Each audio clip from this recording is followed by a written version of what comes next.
Hi, welcome back, guys. I'm Melo15, and right now we're about to discuss some Endgame spoilers. So if you guys have not seen the movie, please click out. You will see it another time.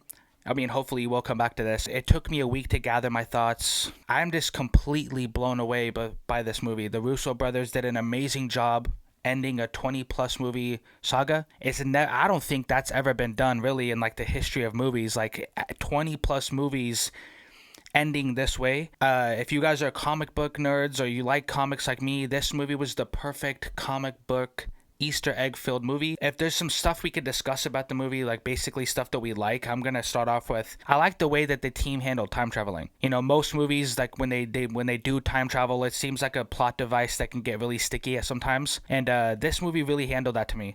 One of the parts I really liked was they made jokes with amongst each other, like, hey, you know, you're basing all your time travel like theories and like the way you think of time travel off movies that you've seen, because basically we all do that. Like a lot of us base stuff that we've seen off movies, and I like how they reference that. Another part of the movie I really liked was they kind of humanized certain characters. For one, Thor. I know people didn't like that he was like chubby and like depressed and an alcoholic, but I really like that part. To me, it symbolizes that, hey, you're a god. You have all this power. You're basically untouchable. And you still went through something that people like us go through. Imagine you guys are going to take that shot at Thanos, right? You missed the headshot. He snaps. Boom. Half the universe is gone.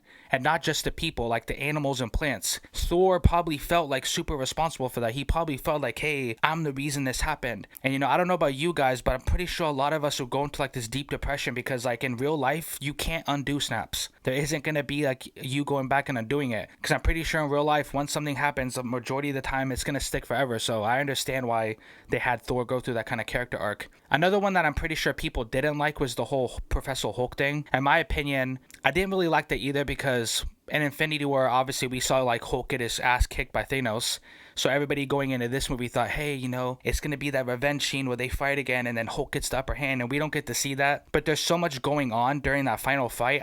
I think that's one of like the gripes that I personally had, that it's like, yeah, you know, we can move on for that one. Well, they did kind of do like a little funny joke where Hulk was like, Hulk smash. And like, he's like, you know, like throwing cars and stuff and pretending that he's like smashing stuff. And I actually thought that was pretty cool. You know, with Tony in space, the first like, you know, for the first couple like months or weeks after like the events of Infinity War, it was, you kind of need like a smart person, like the smart guy of the group. And, you know, obviously Bruce Banner's a scientist, so I thought it was like a perfect like little step up role for him. And another moment I really enjoyed, which is kind of sad in a way too, is, you know, Tony Stark having a daughter. That also kind of, I don't want to say humanized, but that kind of resonates with a lot of people who have kids. And I'm pretty sure people thought, like, especially me, I turned to my brother in the movie and I'm like, hey, they're not going to kill Iron Man off. This guy's a kid now. He's a dad. Like, I didn't think Disney was ballsy enough to kill Tony off, and they ended up actually doing it. They killed Tony Stark. That made that scene even more sad because it's like, hey, you know, when Pepper's talking to him, she's like, hey, don't worry, Tony, we'll be fine. We'll be good. She's referencing her and her daughter. And that hits me even more. It's like, ah, damn, he had a daughter, bro. Like, he didn't have to die. Which is even more sad when they show that pre-recorded message and he's telling his daughter like, hey, I love you 3000. I'm pretty sure a lot of people have kids like that hit them. And, you know, Tony's arc starting off from like a billionaire, he goes from having, you know, all these girls to like dating Pepper, and then they're planning on getting married, and then he meets Peter Parker and he becomes like this father figure. He loses Peter Parker and then he you know, he ends up having his daughter, and they like, the whole character arc of Tony Stark was super good to me. I feel like that was one of the best character arcs in the Marvel universe. The guy who started the Avengers ends up saving them, and, you know, he sacrifices himself for the greater good. You don't really see a lot of people do that. You actually don't see a lot of comic book characters do that. Like, I don't think you would see like Batman kill himself for the whole Justice League, or like, you know, sacrifice himself. Not that I'm trying to compare anything. Another good part in the movie was, actually I think it's one of the best parts, is when they're about to do the whole battle scene. Thanos is like swiping away at Captain America's shield. It's going to pieces. He stands up, he tightens the strap, and it looks like it's about to be him versus all these, like, you know, the horde, the army, all these people. And it's like, hey, Cap, turn to your left. He's like, what? You know, he turns to his left. You see all the people who got snapped away in the last movie. They're coming through Doctor Strange's portals. You know, they're coming out. They're about to back Cap up. And then all the other Avengers that are there, like Thor, all them, Hulk, Captain America, they're standing there, Iron Man. And then, you know, he grabs the hammer. Everybody was super excited too. He grabs the hammer and he's like, Avengers, assemble.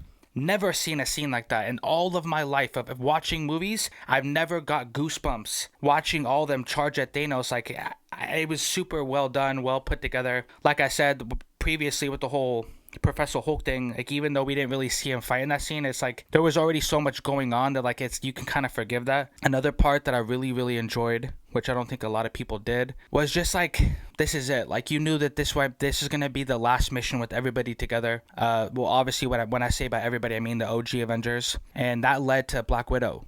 And when they go to get the Soul Stone, the Russo brothers did a really good job at kind of like I don't know what the word is. They kind of like they made you forget about it basically. So when everybody else is getting their other stones, they made you forget like, oh, you know, those guys are about to get the Soul Stone. Someone has to die for the Soul Stone. And you don't like for me personally, like I'm watching the movie, I'm like having fun, we're getting the stones, and then all of a sudden when you see Hawkeye and Black Widow on the planet to get the Soul Stone, you're like, oh, damn, someone has to die. You know, leading into that, I thought Hawkeye was gonna die. I didn't think they were gonna kill Black Widow because she's supposed to be getting her own movie, right? Well, what made this scene super emotional for me was, you know, she's holding on and she's like, "Let go." And I don't know, like to me, I was just like, damn, man, like that we lost her. She was like basically the one girl Avenger that basically brought the females into like this universe. Like she was like the OG girl Avenger, and obviously when you lose someone that important, it's not really like, you know, a good moment. I'm actually surprised that they didn't kill like any other like members that were like. I actually thought they might have killed Thor or they were gonna kill Hulk, but they didn't. So, and then earlier we did a Q&A, and Molly Copeland actually asked a question that I was actually gonna save for this video, and her question is: in Endgame, how do you think Captain America returned the Soul Stone? Well, you are right about that. So one of the plot holes of the movie is when Cap goes back and he returns the stones and he returns the hammer, he didn't come back when he was supposed to. And then, you know, it leads to you seeing old man Steve Rogers sitting on the bench. And, you know, obviously that's kind of the biggest plot hole in my opinion, because it's like, you know, you're not really supposed to do that, or like, you know, like the continuity wise, there would technically have to be two Steve Rogers, like one that was already there and one that went back in the past. They're probably going to explain in like a comic book or a future movie how he returned the Soul Stone, because I don't think he just like showed up and like handed it to Red Skull. I mean, maybe he did. That'd be hella funny. Another question Molly Copeland asked is, in Tony's funeral scene, everyone is grouped together except one kid.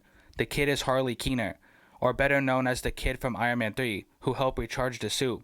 Do you think his appearance is a hit at future movies?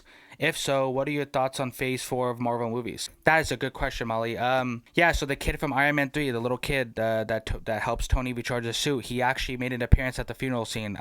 Well, to me, I don't really think that like hints at his future involvement. If anything, it was just like, hey, I'm gonna pay tribute to somebody that, you know, that I had an impact on. And if they do end up putting him in future movies, like he might be like friends with Morgan Stark or like talk to her. I don't really think he'll have any involvement. I actually have a theory that Tony Stark's daughter is going to be the one that takes over the Iron Man mantle, and the new Jarvis is actually going to be Tony Stark. So, you know, how cool would that be if like when Morgan puts on the suit and like, you know, instead of Jarvis talking, it's Tony and like her dad. Like I think that'd be a super cool moment going forward in the MCU. Going on in Phase 4, yeah, like I don't know if you guys know this, but Disney bought Fox.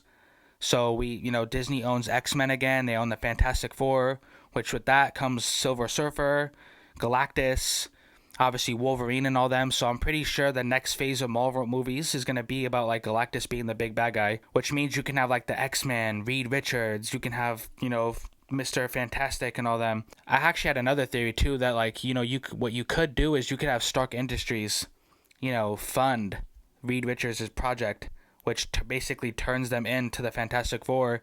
That'd be a nice little way to like I don't want to say shoehorn, but like connect like the dots from the previous saga, and so that'd be pretty cool. Also one of the biggest villains in Marvel history is Doctor Doom, so like you could also have Doctor Doom be one of the main villains going into the next phase. So there's a bunch of stuff Marvel and Disney can do. Just to wrap things up, guys, yeah, go see Endgame. It's an awesome movie. I actually give it a 9 out of 10. The reason I don't give it a full 10, obviously, is because there is some little things you could nitpick, and I don't want to sit there and nitpick like a super good movie. But, you know, obviously do it for Stan Lee, too, because if you guys are fans of this, you know, Stan Lee and them, they worked so hard creating this for us.